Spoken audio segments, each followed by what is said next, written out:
this is the Azerbaijan Baku Grand Prix. Let's face it, it was a snooze fest. It was a snooze fest. Let's face it, I don't care what team you support. It was a snooze fest. I'm going to quickly do this review. I'm not going to be really long here today. I'm just going to point out a few things. But I'm going to get my cold cues in here. This is TOTO Hammer. How you doing, bro?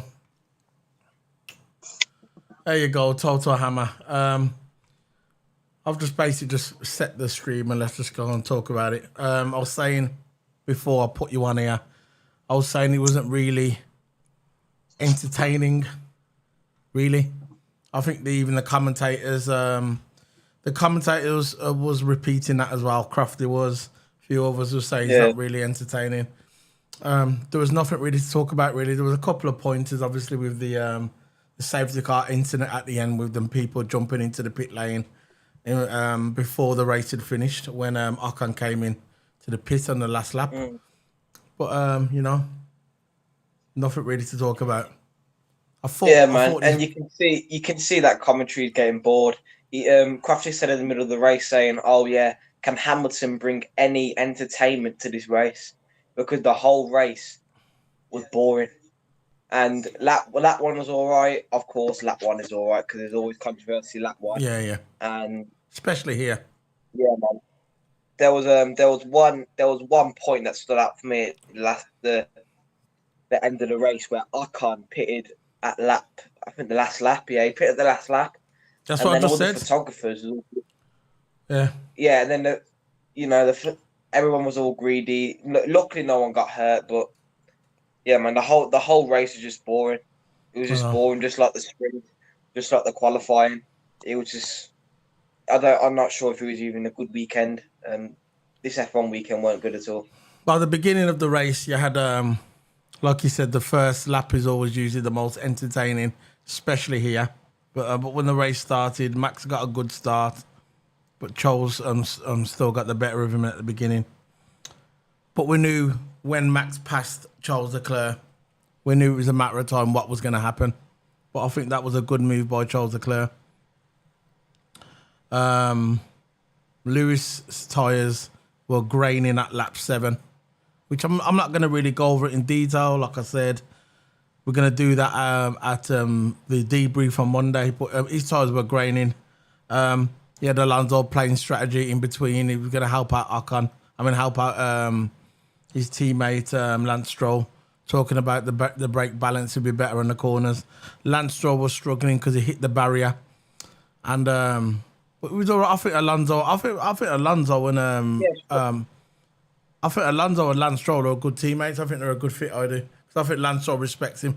Yeah, link on to that. Stroll, would sacrifice himself because Stroll said on the radio he will not attack Alonso because Alonso is struggling. That's what I'm saying. Needs DRS. Yeah. So Stroll never attacked Alonso, and Alonso said after he can have a go if he wants, but it will only be a matter of time. But the thing is, Alonso gained more time, and I think was behind Lewis at one time. So Alonso had a decent race, and also I think Stroll had in front of Lewis. Car because it was behind Lewis, but I think after the safety car, it gained advantage over the safety car, which kind of again Lewis getting bad luck by the safety car. You know, he was in a good position to get maybe 5th place, potential 4th place. And then as soon as he come into the pits, right, what was funny, he came into the pits and not long after they pulled the safety car. You know, just as he's always getting caught out by the safety car. But I think Lance Stroll and Alonso are good teammates. Nick De Vries hitting the barrier again. This was a guy, Nick De Vries, he said when it comes into Formula One, he's going to out-qualify Tsunoda. He's going to be the man on the team. And ever since he's done that, it hasn't happened. He's been twitchy with that car. You know, Formula 2 is not Formula 1. That's what he needs to realise. He probably knows that now, but he probably thought because he was good in Formula 2, he could... I remember he had that one race. He had that one race with Williams last year. And he done good in that race, and I reckon that's why he got the job at AlphaTauri. But at the end of the day, that's just one race, you know. And I think at the moment, Tsunoda's been getting the better of him. And then you had lap 14, Alonso made a move on Sainz in a place where you'd never overtake. He'd done it on, I think it was turn 3. It was in a very tight gap. A little bit like when Alonso overtook. Yeah, it was sick, innit? A bit like when Alonso overtook Hamilton at Bahrain. He always picks some spots where you never think you're going to overtake. He just catches you out. Alonso is just, look, if I was going to create a driver, it would be 2 drivers. I'd pick Alonso and Lewis. This is one of my favourite drivers on the grid. So what did you think of Alonso's... what did you think of Checo and Max Verstappen, what happened between them, and the way Christian Horner's is always basically... You can see it now for everybody to see that he's on Max's side. Listen, every time when Perez wins a race, it's like I'm going to compare this. Every time Verstappen wins a race, he's more energetic, he's more happy, he's more excited. As soon as Perez wins a race, he always finds an excuse to see why Verstappen never won the race. And look, simply, Verstappen never won the race because he weren't fast enough to beat Perez. It's simple, really, because Perez all race was on form, all races on form, and Perez's pace is outstanding today, outstanding. And the strategy was good. Did good on the safety car. Verstappen got caught out on the safety car because he pitted before the safety car, and then as soon as Verstappen pitted, safety car came out. The Verstappen got caught out. But the thing is, Perez still won the race, and he was still quicker. Exactly. And at the end, Russell got the fastest lap. If Max would have won the race, if Max would have won the race, sorry for interrupting, Toto. If Max would have won the race, and Perez would have got unlucky by the safety car and got second, you wouldn't have heard a whisper out of Horner. But what made it so like blatant is when the race finished, Checo won. He had his engineer saying congratulations, Perez. Nothing from Horner, because you know Horner's all over Max Verstappen's radio. What did you hear as soon as the race finished? What did you hear? He came onto Max Verstappen's radio, Horner, and Horner said, sorry about that, Max. You got it was unlucky because of the safety car. We know if it wasn't for the safety car, it would have been different. We know this. And he kept saying stuff like that on the radio and not giving Perez any respect. At the end of the day, Perez won the race. It was a Red Bull 1 and 2, but that's not good enough for him. He wants Max in front.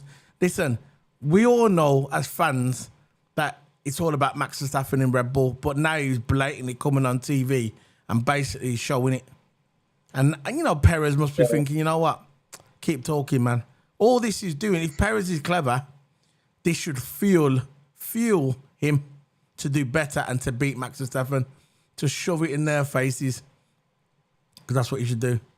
Now, this is what I think, because I think it's a bit disrespectful to Checo, in my opinion.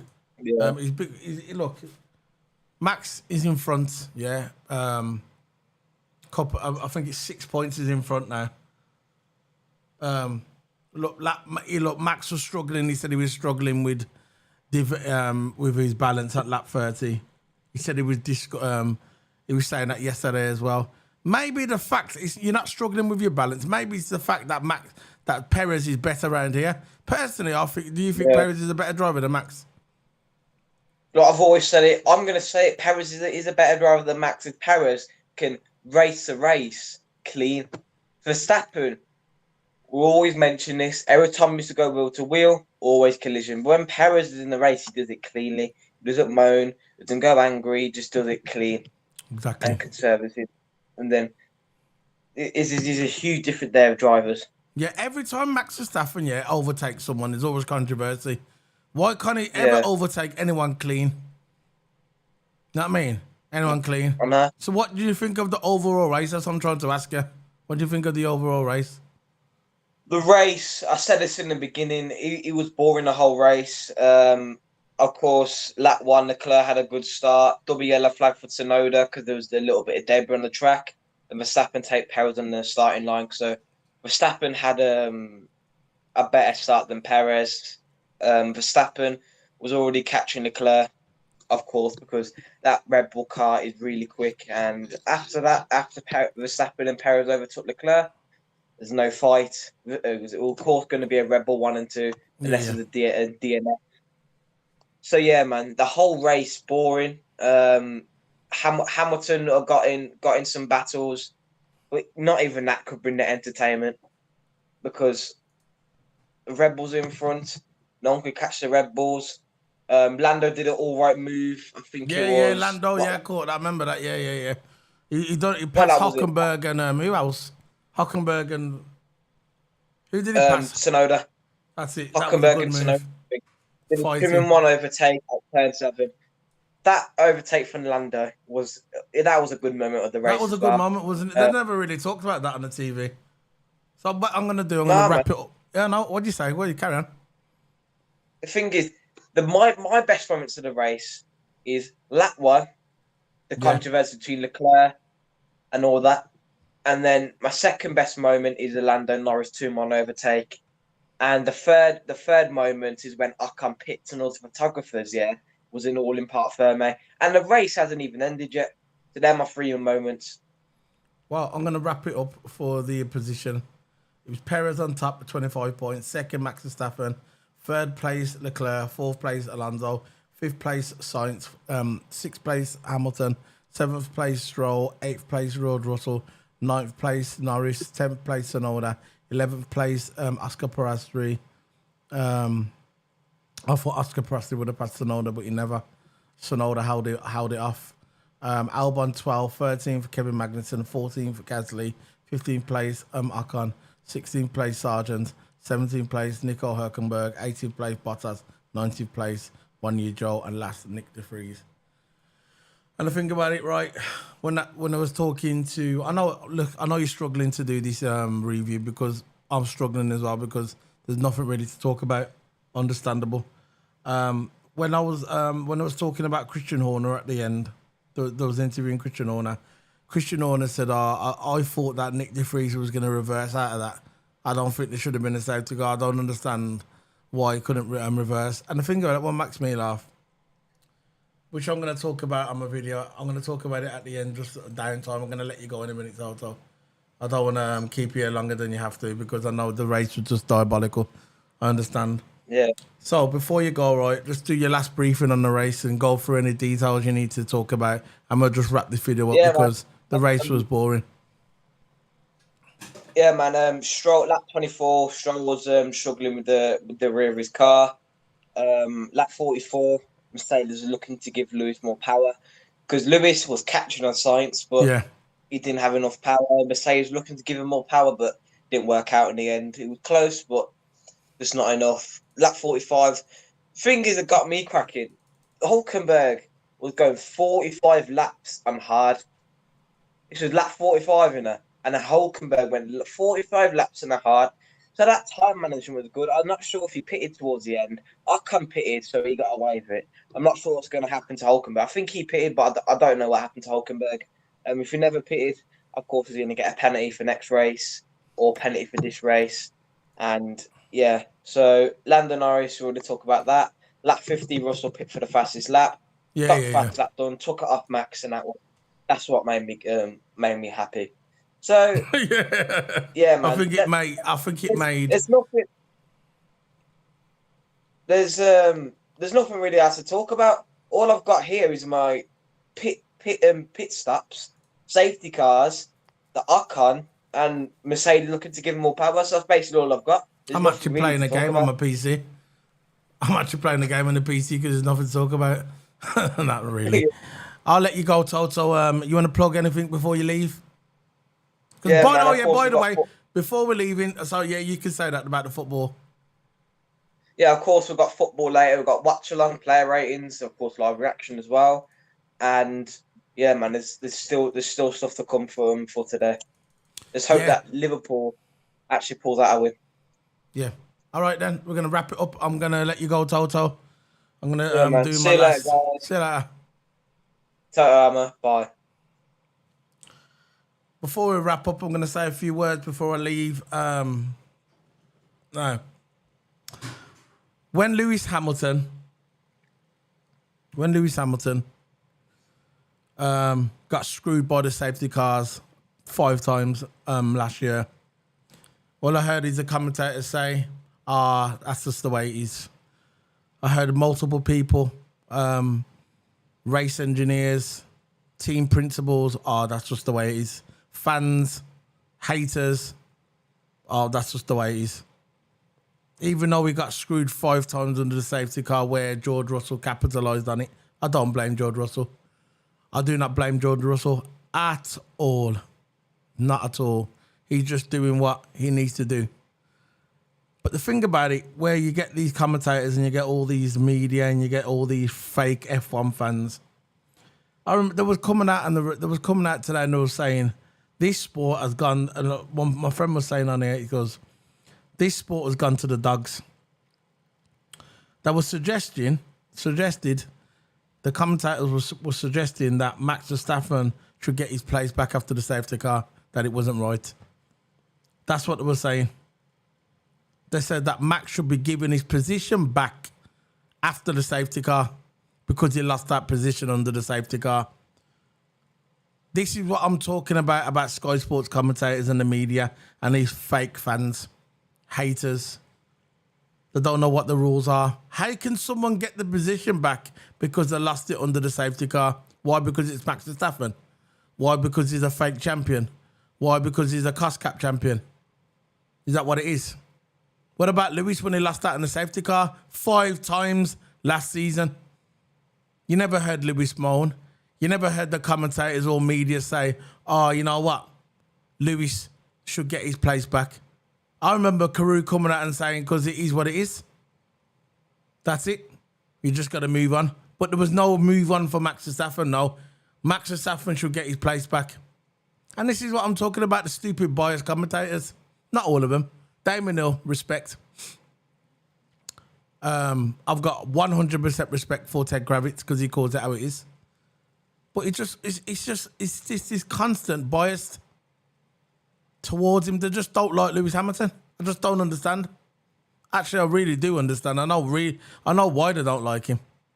Come on, we know. But that's what my friends asked. A quote: "This sport has gone to the dogs because how can you suggest that Max be given back his position because he was unlucky with the safety car?" Lewis lost out. With this safety car 5 times last year. No argument. I was going to say the last part, but it's swearing. I'm not going to say that. That's funny. But it's true. Very simple. So this is the end of this Grand Prix. Hopefully one to forget. It was absolutely the way Christian Horner acted at the end towards Checo Perez. Zero respect for Checo Perez. Zero respect. And it shows right now. And he's not even hiding it. He's not even hiding it. His favoritism towards Max Verstappen. He's not even hiding it. He's coming out on the radio. Checo wins the race. No comment from Christian Horner. Mute. But the radio on Max Verstappen's radio are hard luck, Max. Don't worry. He was unlucky because of the safety car. You would have done it if it weren't for the safety car. And then he goes to the Sky Sports commentators and repeating it. At the end of the day, Checo, it's funny how Checo only does good here. Basically, that's what he was saying. This is my advice to Checo Perez. I know he's not going to see this video. Why would he? This is my thing to Checo Perez. At the end of the day, if you want to win this world title, you've got to do it on your own. If you believe the strategy's not right, if you believe that the strategy's not right, yeah, don't listen to him. Listen to your instinct. If you want to win a world title, this is your year, Checo Perez. Don't listen to anybody. Go by your natural instincts. If they tell you to come in and you believe it's wrong, don't come in. You come in when you want to come in. Because at the end of the season, they're probably going to get rid of you anyway and bring in Daniel Ricciardo. So this is your last chance to win a world title. And I think everybody, 99% of the F1 community want you to win. And that's it, man. That's the end. At the end of the day, I'm signing off, man. There's nothing to say. See you guys next week in Miami. That's it, man. I'm off. See you next, guys, in Miami. Don't forget later on the football watch along with Liverpool and the player ratings tonight as well. So there's still more to come this weekend from my channel. Hit the like button, guys. Respect it up. It's free, man. Scan the QR code. Big up to everybody. See you later, guys.